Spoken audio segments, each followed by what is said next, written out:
Hi, hello po sa inyong lahat. Isang mapagpalang araw ho. Naiproklama na ho bilang nanalong mayor ng Maynila ho ang dating mayor ho ng Maynila na si Isko Moreno Dumagoso. At medyo naantala lang ho ang kanyang pagproklama sa kanya dahil meron pa hong mga presinto ang binilang ng manual. So yan ho, naiproklama na ho si Yorme Isko Moreno Dumagoso at ang kanya hong katuwang na si Chi Atienza, anak ko ni dating Mayor Lito Atienza, ay nanalo ho bilang Vice Mayor ng Maynila. So yan ho ang ating pag-uusapan ho ngayon.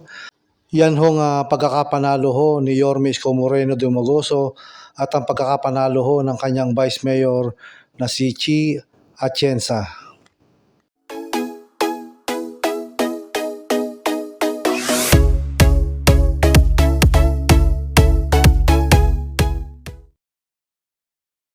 So nasa 99.79% na ho ang election returns, kaya hindi na ho mahahabol ang kalamangan kay Yorme Isko Moreno at Chi Atienza, kaya ho sila ay iproklama na bilang nanalong mayor at vice mayor ho sa lungsod ng Maynila.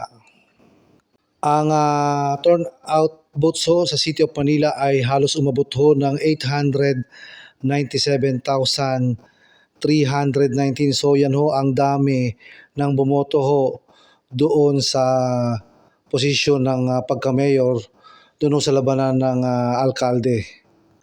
At ito na ho yung resulta ng nakuhang boto ho ng magkakalalaban sa pagka-mayor sa lungsod ng Manila na si Isko Moreno Dumagoso, ang incumbent mayor ho na si Hani Lacuna, at ang bago ho nagpakilalang lumaban ng mayor na si Sam Bersosa. So si Dumagoso Isko Moreno ho ay nakakuha ng 529,507 votes at si incumbent Mayor Hani Lacuna ay nakakuha naman ng 190,315. So lamang ho si Yorme Isko Moreno ng may 339,192 votes at si Sam Bersosa ho ay nakakuha lamang ng 164,047 votes at tumalabas ho lamang ng 365,460 si Yorme Isko Moreno Dumagoso. So mamaya papakita pa ho natin yung ibang boto naman ho ng iba pang mga kandidato, so para makita ho ninyo. So dito ho ay pinakita muna natin yung top 3 na nakakuha ng malaking boto sa labanan ho ng mayor sa lungsod ng Manila. At kung kukunin ho natin yung porsyento base ho dun sa turnout ho ng boto, ay lumalabas ho na nakakuha si Yorme Isko Moreno Dumagoso ng 59% at si incumbent Mayor Hani Lacuna ay nakakuha ho ng 21.2% at si Sam Bersosa naman ho ay nakakuha ng 18.28%. So yan ho ang actual porsyento na nakuhang boto nila ho sa nagdaang eleksyon nitong Lunes. Yung ibang mga kandidato naman po na lumaban din sa pagka-mayor ay ang kabuuang porsyento ho na nakuha nila ay nasa 1.5% lang ho. Napakaliit ho ng botong nakuha ho ng iba pang mga kanunggali sa labanan ho ng pagka-mayor sa lungsod ho ng Maynila. Ito ho yung comparison ng latest survey ng Okta Research ho bago pa ho mag-eleksyon doon ho sa mga lalaban ho ng mayor sa lungsod ng Maynila. So lumalabas ho nung survey kay Yorme Isko Moreno ay merong 63% siyang nakuha, subalit sa actual voting ay 59% lang. So hindi masyadong malayo ang survey ng Okta Research. At ganoon din sa kay Mayor Hani Lacuna na dati ang survey ay 18% pero siya ay nakakuha ng 21.2%. So medyo malapit pa rin ho ang porsyento kung ating pagbabasihan ang resulta base sa survey. At kay Sam Bersosa naman ho ay 16% dati ang survey sa kanya na Okta Research bago mag-eleksyon, pero nakakuha ho ng 18.28%. So medyo malapit din ho ang resultang nakuha sa survey base ho sa actual voting na nangyari ho sa lungsod ng Maynila. So ito naman ho yung mga actual voting ho ng iba pang mga kalaban nila. Itong si Bagatching Raymond ay nakakuha lamang ng 6,232. Si Michael Say, Dad ng Bayan ay 2,322. Si Mara Tamandong ay nakakuha lamang ng 1,841 votes. Si Ervin Tan ay nakakuha ng 821 votes. Si Enrico Reyes ay 702 votes. Si Jerry Garcia ay nakakuha lamang ng 597 votes. Si Alvin Karingal ay nakakuha lamang ng 500 votes. At ang kahuli-hulihan po ay si Jopoy Ocampo na nakakuha lamang ng 427 votes. So yan ho ang iba pang mga nakalaban ho ni Yorme Isko Moreno Dumagoso, Hani Lacuna at Sam Versosa. Dumako naman po tayo dito kay Chi Atienza.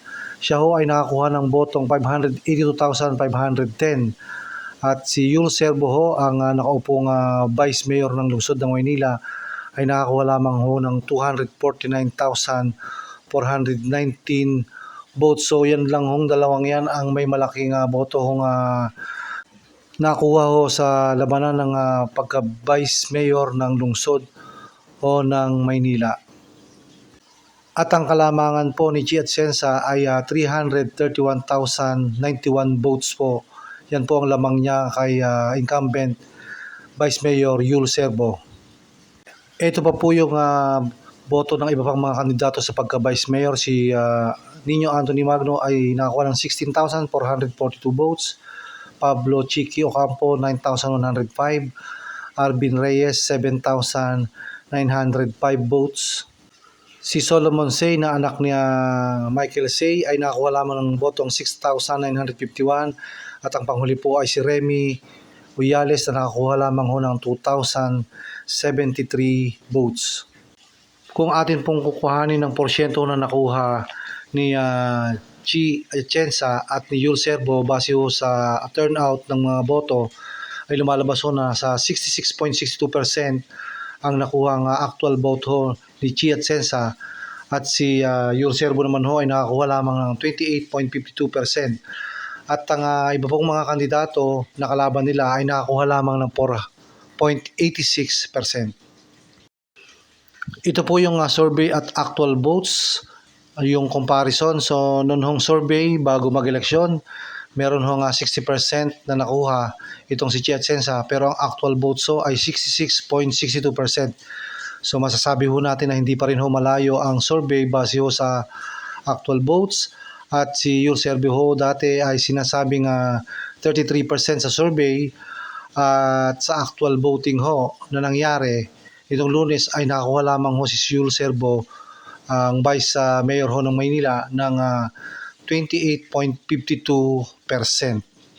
So yan po ang nangyaring resulta sa labanan po ng pagka-mayor at vice mayor sa lungsod ho ng Maynila, na kung saan ho ay nagwagi at naging matagumpay ang kandidatura ho ni Yorme Isko Moreno Dumagoso at ni Chi Atienza, kasama na po ang iba pa man nilang mga kaalyado sa Kongreso o sa lumaban ho sa mga representative at sa mga konsihalis ho nila.